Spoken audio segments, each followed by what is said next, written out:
right, we're going to talk about commercial property do's and don'ts. So pretty basic out of the gate, and then it gets more complicated, right? So right out of the gate, biggest do, buy the property correctly, right? Buy it right, and then we're going to talk about some of the big do's within that. And then also understand your capital stack, right? Have the folks you're going to bring in from an equity position, have them kind of teed up and ready to go, because as you're analyzing a deal and you're trying to raise the capital, it becomes increasingly difficult, and especially as the commercial deal gets more complicated, right? One of the things that I get asked about a lot that's a big don't is folks that are looking at small commercial deals, like sub 5,000 feet. Those are very difficult deals to make work. Oftentimes the real estate taxes are substantially higher on a square foot basis. Also, unless it's like a triple net deal or a deal that, could be converted to a triple net deal, they're really expensive to operate, and you've got the risk of the tenant roll on a specific deal. So it's better to go a little bit bigger and be able to kind of spread out the risk of the tenancy piece. One of the biggest do's are deeply review all of the leases that are currently in place. You want to really understand what the current tenant obligations are and kind of what their overall kind of lease structure is, because a lot of smaller landlords will have kind of hodgepodge leases, and the expectations will differ widely in between each lease, and it's hard to kind of get those restructured and managed. You want to know exactly where you are, and then you want to get estoppel certificates on every one of those leases prior to closing and have that part of your purchase contract. An estoppel certificate essentially just kind of reaffirms all the lease terms and make sure that there's not certain obligations the landlord has committed to the tenant that haven't been completed, and then also that the tenant is up to date on all their payments and all the expectations that they have.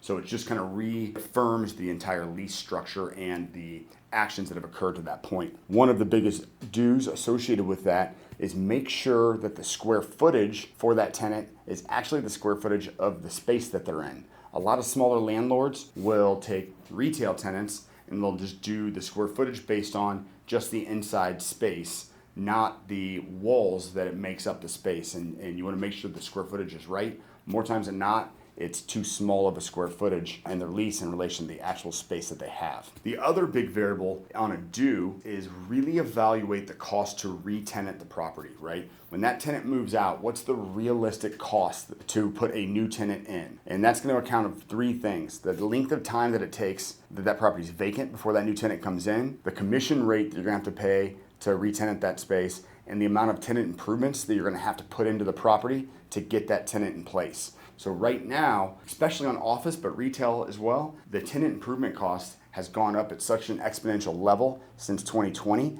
that it's kind of shocking to landlords, and it's becoming hard to release some of these spaces unless it's just a very sought after location. So for example, right now in St. Louis, if you're doing an office building and you're, say, class B, B plus kind of range, it's going to cost you about $25 to $30 a square foot in tenant improvements just to put a tenant in place for a good, nice space on a 5-year lease term. So you have that in addition to your commission rate. The cost of releasing that space becomes pretty expensive, and you need to price that into your model when you're analyzing the deal. Furthermore, you really want to understand kind of the municipal guidelines that are in a certain space. So parking might be a big variable, where the municipality might be very, very strict on the parking ratios for certain types of tenants. If it's any kind of medical tenant or a psychology office or something along those lines, well, they might expect, as opposed to an average 4 spaces per 1,000 square feet, they might require 5 or 5.5 spaces per 1,000 square feet.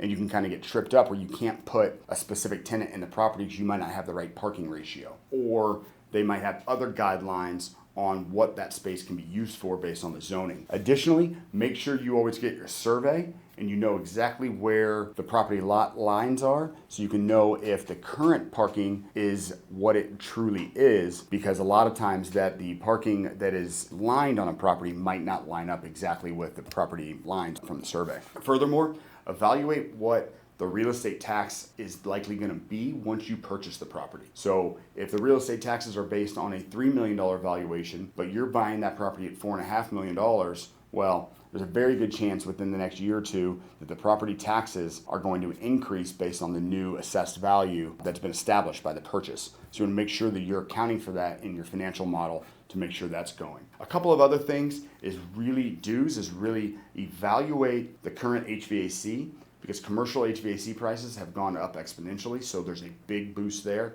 And the same goes with roofing, particularly flat roofs. Flat roofs are more expensive than they've ever been for a couple of different reasons. One, just construction costs are going up, but also with all of the storm damage and all of the kind of issues that have been going on with wildfires and everything, there's been an increased supply of roofing material and roofing contractors, so there's just less materials and contractors in market, so the prices are going up on that front. So you want to get ahead of that to a big degree. And then lastly, kind of how your management agreement is going to work. Is your group going to manage the property, or are you going to have outside management?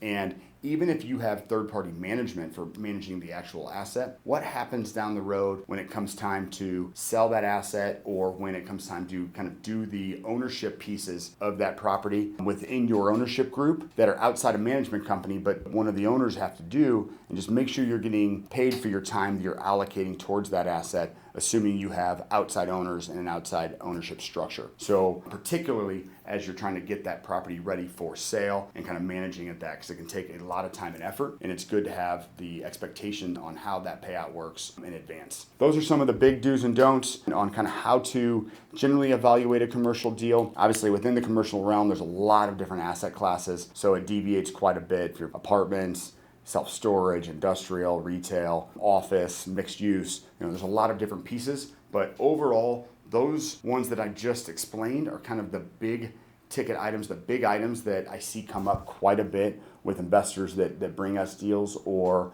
are trying to get help with deals that they're either evaluating or they're stuck in and they're trying to figure out. So hopefully that helps, and put in the comments if you've got any questions or I can provide any more guidance.